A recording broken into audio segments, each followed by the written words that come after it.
In case you missed it, President Biden called President Xi Jinping a dictator this week, just hours after ceremonially welcoming him to San Francisco. Secretary of State Antony Blinken was caught reacting to that statement in real time, and that clip is rightfully going viral. Let's take a look. Mr. President, after today, would you still refer to President Xi as a dictator? This is a term that you used earlier this year. Well, look, he is. I mean, he's a dictator in the sense that he is the guy who runs a country that is a communist country that is based on a form of government totally different than ours. Oof. Definitely a painful moment there, Jessica, and I can't blame Antony Blinken for his reaction there. I'm sure he feels that way probably anytime President Joe Biden attempts to engage in some type of foreign relations or foreign policy. And I know there's going to be the sort of like simplistic take of, well, Joe Biden was telling the truth. Xi is a dictator. And yes, that is true. But that is fundamentally not how you engage in diplomacy, especially when you're welcoming this person on your own soil. You've already rolled out the red carpet for them. You've cleaned up the San Francisco streets for them. And you're trying to engage in diplomacy such that, according to the Biden administration, they were trying to get Xi to agree to reduce his own country's exporting of deadly fentanyl and fentanyl-related ingredients. So you don't go into that negotiation by insulting the guy publicly in front of all of these reporters and the whole world. Yeah, Antony Blinken's face is priceless. He almost looks like he's under one of those Harry Potter spells that puts you in pain.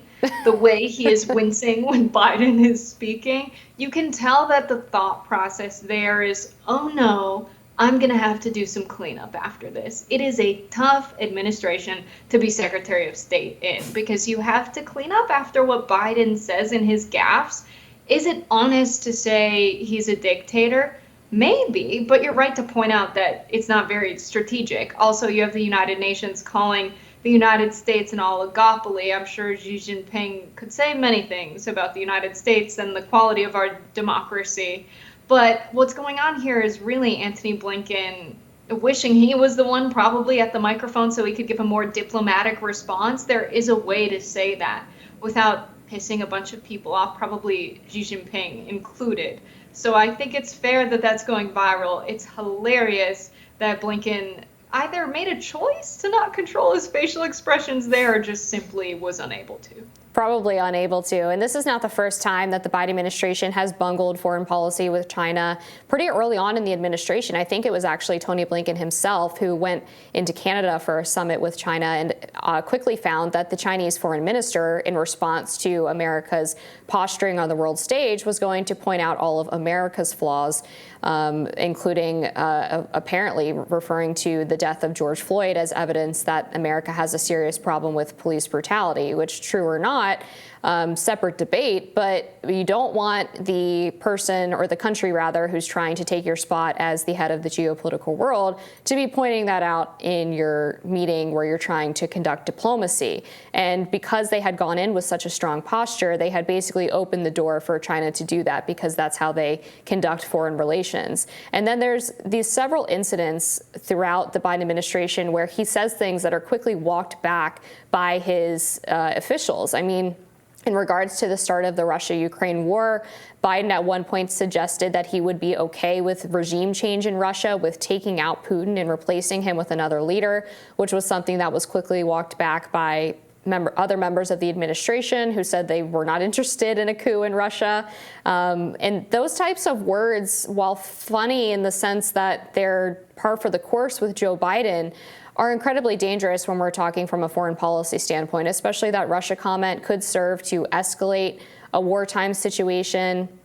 He has been somewhat at odds with the White House Press Secretary, Karine Jean-Pierre, in their posture towards Israel, and also claimed repeatedly during the Afghanistan withdrawal that he was advised by military leaders to leave behind Bagram Air Base before leading the evacuation of U.S. troops from Afghanistan, which all military leaders have said did not happen, that no one would have advised him to do that. So it's just gaffe after gaffe from this guy. And unfortunately, in this situation, when we're talking about these global conflicts, these are things that can actually threaten American national security. So it's not as funny as when he falls over riding his bike in Rehoboth Beach. Absolutely. And let's remember, this comes after Biden was asked by reporters who came up to him as he was walking into a building. You know, he's wearing his sunglasses, doing his thing. And they come up to him and they say, is there any chance of a ceasefire? There's increasing calls for a ceasefire. He says, none, absolutely not. This is all the while you have Tony Blinken saying, we need to be thinking about a humanitarian pause. Then you have the policy of a 4-hour pause per day. That leaves 20 hours for military operations, for bombing in Gaza.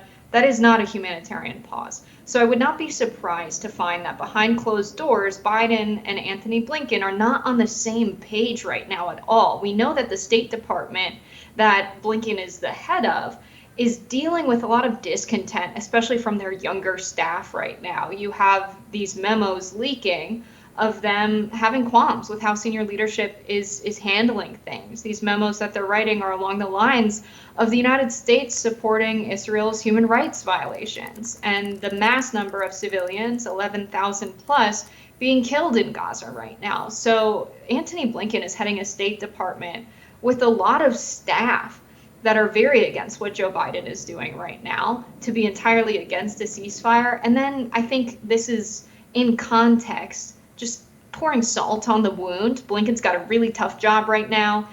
He's dealing with possibly foreign policy that Biden is pushing that is very different from his own. He might be questioning his own position, and then he hears Biden say this, and he's like, well, here's another international crisis or debacle to deal with from Joe Biden. Definitely. And you know that this is probably something that they prepped the president on prior to this meeting, because they go through all of these potential questions, all of these scenarios in these big moments. And clearly, Biden just said the quiet part out loud. And I'm always reminded of this quote from Robert Gates, where he said that Joe Biden has been wrong on almost every foreign policy and national security issue for the last 4 decades. And it's exactly why we see in these recent polls from Bloomberg and the New York Times that voters trust basically any other presidential candidate more than Joe Biden to handle national security. Because it's not just a question even now of him being on the wrong side of the issue, but also that he can't even adhere to his administration's policy because he legitimately forgets what he's supposed to say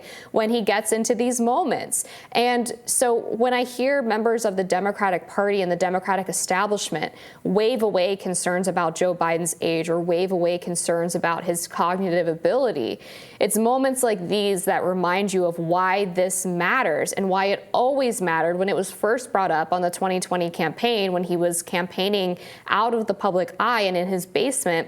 It was because it absolutely is a threat to American national security when your world leader, when your president, when your commander in chief cannot stay on message in situations where staying on message is vital to the security of our state.